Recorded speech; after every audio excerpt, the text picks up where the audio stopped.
ಆನೇಕಲ್ ವಿಧಾನಸಭಾ ಕ್ಷೇತ್ರದಲ್ಲಿ ಈ ಸಾರಿ ನಮ್ಮ ಬಿ ಶಿವಣ್ಣ ಅವರಿಗೆ ಸಚಿವ ಸ್ಥಾನ ನೀಡಲೇಬೇಕಂದ್ಬಿಟ್ಟು ಎಲ್ಲ ಜನತೆಯ ಪರವಾಗಿ, ತಾಲೂಕಿನ ಸಮಸ್ತ ಜನತೆಯ ಪರವಾಗಿ ನಾವು ಒಂದು ಆಗ್ರಹವನ್ನು ಮಾಡ್ತಾಯಿದ್ದೀವಿ. ಮತ್ತು ಎಲ್ಲ ಸಂಘ ಸಂಸ್ಥೆಗಳು, ಪ್ರಗತಿಪರ ಸಂಘ ಸಂಸ್ಥೆಗಳ ಪರವಾಗಿ, ವಿಶೇಷವಾಗಿ ನಮ್ಮ ಆನೇಕಲ್ ತಾಲೂಕಿನ ನಮ್ಮ 9 ಪಿಲ್ಲರ್ಸ್ ಮತ್ತು ಸ್ನೇಹ ಬಳಗದ ಪರವಾಗಿ ಅವರಿಗೆ ಈ ಬಾರಿ ಖಂಡಿತವಾಗಿ ಮಾನ್ಯ ಡಿ ಕೆ ಶಿವಕುಮಾರ್ ಸಾಹೇಬರು ಮತ್ತು ಮಲ್ಲಿಕಾರ್ಜುನ್ ಖರ್ಗೆ ಸಾಹೇಬರು ಮತ್ತು ಸಿದ್ದರಾಮಯ್ಯ ಸಾಹೇಬರು, ಯಾಕಂದರೆ ಕಳೆದ ಬಾರಿನೇ ಅವರಿಗೆ ಸಚಿವ ಸ್ಥಾನ ಸಿಗಬೇಕಾಗಿತ್ತು, ಅವರಿಗೆ ಅನ್ಯಾಯ ಆಗಿದೆ. ಯಾಕಂತ ಹೇಳಿದ್ರೆ BMTCಯಲ್ಲಿ ಅವ್ರಿಗೆ ಅಧ್ಯಕ್ಷರು ಕೊಡೋಕೆ ಹೋಗಿದ್ರು, ಅವರು ಬೇಡ ಅಂತ ತ್ಯಜಿಸಿದ್ದಾರೆ. ಈ ಬಾರಿ ಅವರಿಗೆ ಸಚಿವ ಸ್ಥಾನ ನೀಡಲೇಬೇಕಂದ್ಬಿಟ್ಟು ನಾವು ಒತ್ತಾಯನ ಮಾಡ್ತಾಯಿದ್ದೀವಿ. ಇದು ದಯಮಾಡಿ ಕಾಂಗ್ರೆಸ್ ಪಕ್ಷ, ಯಾಕಂತ ಹೇಳಿದ್ರೆ ಆನೇಕಲ್ಲು ರಿಸರ್ವೇಷನ್ ಕಾನ್ಸ್ಟಿಟ್ಯೂನ್ಸಿ ಇರೋದ್ರಿಂದ ದಲಿತರಿಗೆ ಯಾವುದೇ ಕಾರಣಕ್ಕೂ ಮೋಸ ಮಾಡ್ದಿರಾ ಈ ಸಾರಿ ಶಿವಣ್ಣವ್ರಿಗೆ ಖಂಡಿತ ಸಚಿವ ಸ್ಥಾನ ಕೊಡಲೇಬೇಕಂದ್ಬಿಟ್ಟು ಮಾನ್ಯ ಡಿ ಕೆ ಶಿವಕುಮಾರಲ್ಲಿ ನಾನು ವಿಳಂಬರವಾಗಿ ಮನವಿ ಮಾಡ್ಕೊತಾ ಮತ್ತೊಮ್ಮೆ ಅವರಿಗೆ ಈ ಬಾರಿ ಸಚಿವ ಸ್ಥಾನ ನೀಡಲೇಬೇಕು. ಇಲ್ಲವಾದರೆ ಆನೇಕಲ್ ತಾಲೂಕಲ್ಲಿ ನಾವೆಲ್ಲ ಮುಂದಿನ ದಿನಗಳಲ್ಲಿ ಹೋರಾಟಕ್ಕೆ ಸಿದ್ಧರಾಗಿರ್ತೀವಂತ ಸರ್ಕಾರಕ್ಕೆ ಎಚ್ಚರಿಕೆಯನ್ನು ಕೊಡ್ತಾ ಇದ್ದೀವಿ. ಇವತ್ತು ಮೀಸಲು ಕ್ಷೇತ್ರದಲ್ಲಿ ಗೆದ್ದಂಥ ಶಿವಣ್ಣವರು ಸುಮಾರು 40 ವರ್ಷದಿಂದ ಅವರು ಕಾಂಗ್ರೆಸ್ಗೆ ಸೇವೆಯನ್ನು ಮಾಡಿದ್ದಾರೆ. 3 ಬಾರಿ ಈ ಕ್ಷೇತ್ರದಲ್ಲಿ ಗೆದ್ದಿದ್ದಾರೆ. ಈ ಕ್ಷೇತ್ರ ಅಭಿವೃದ್ಧಿ ಕೆಲಸ ಆಗಬೇಕಾಗಿದ್ದರೆ ಅವರಿಗೆ ಸಚಿವ ಸ್ಥಾನವನ್ನು ಕೊಡಬೇಕಾಗಿದೆ. ಇವತ್ತು ಬೆಂಗಳೂರು ನಗರ ಜಿಲ್ಲೆ ಮತ್ತು ಗ್ರಾಮಾಂತರ ಜಿಲ್ಲೆಯಲ್ಲಿ ಎಲ್ಲ ಏನು ಬಲಪಂಥೀಯ ಬಲಗೈ ಪಂಥದವರು ಇವತ್ತು ಬೇಡಿಕೆಯನ್ನು ಇಟ್ಟಿದ್ದಾರೆ. ಅಂದರೆ ಸಚಿವ ಅವರಿಗೆ ಡಿ ಕೆ ಶಿವಕುಮಾರ್ ಸಾಹೇಬರ ಸಂಪುಟದಲ್ಲಿ ಅವರಿಗೆ ಸಚಿವ ಸ್ಥಾನವನ್ನು ಕೊಟ್ಟು ಈ ತಾಲೂಕಿನ ಪ್ರಗತಿಯನ್ನು ಮತ್ತು ಎಲ್ಲ ದಲಿತ ಮತ್ತು ಹಿಂದುಳಿದ ವರ್ಗಗಳ ಮತ್ತು ಅಲ್ಪಸಂಖ್ಯಾತರ ಪ್ರಗತಿಗೆ ಕಾರಣ ಆಗ್ತದೆ.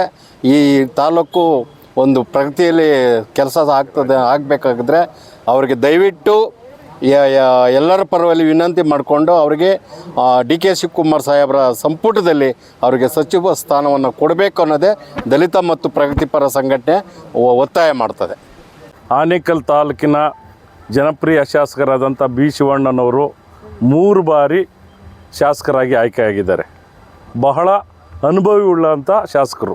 ಹಾಗಾಗಿ ಅವರಿಗೆ ಈ ಬಾರಿ ನಮ್ಮ ಏನು 3ನೇ ತಾರೀಕು ಕರ್ನಾಟಕ ರಾಜ್ಯದ ಮುಖ್ಯಮಂತ್ರಿಗಳಾಗಿ ಸನ್ಮಾನ್ಯ ಶ್ರೀ ಡಿ ಕೆ ಶಿವಕುಮಾರ್ ಅವರು ಅಧಿಕಾರವನ್ನು ಸ್ವೀಕರಿಸ್ತಾ ಇದ್ದಾರೆ.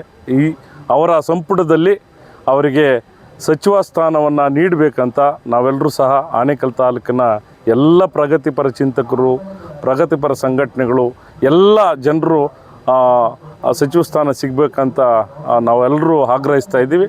ಮತ್ತು ಅವರು ಸಚಿವ ಸ್ಥಾನ ಸಿಕ್ಕಿದ್ರೆ ಅವರು ಅದನ್ನು ನಿಭಾಯಿಸುವಂಥ ಶಕ್ತಿ ಸಹ ಅವರಲ್ಲಿ ಇದೆ. ನಿಜವಾಗಲೂ ಆ ಚಾಣಕ್ಯತನ ಇದೆ.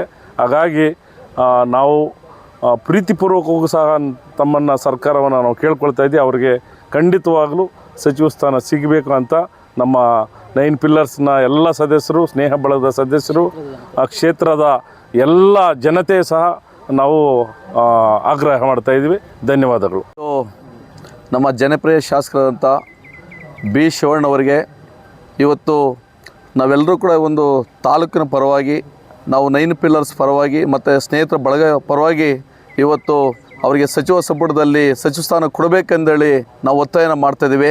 ಯಾಕಂದರೆ ಅವರು 3 ಬಾರಿ ಇವತ್ತು ಶಾಸಕರಾಗಿ ಅವರು ಉತ್ತಮವಾದ ಒಂದು ಕೆಲಸಗಳನ್ನು ಮಾಡಿದ್ದಾರೆ.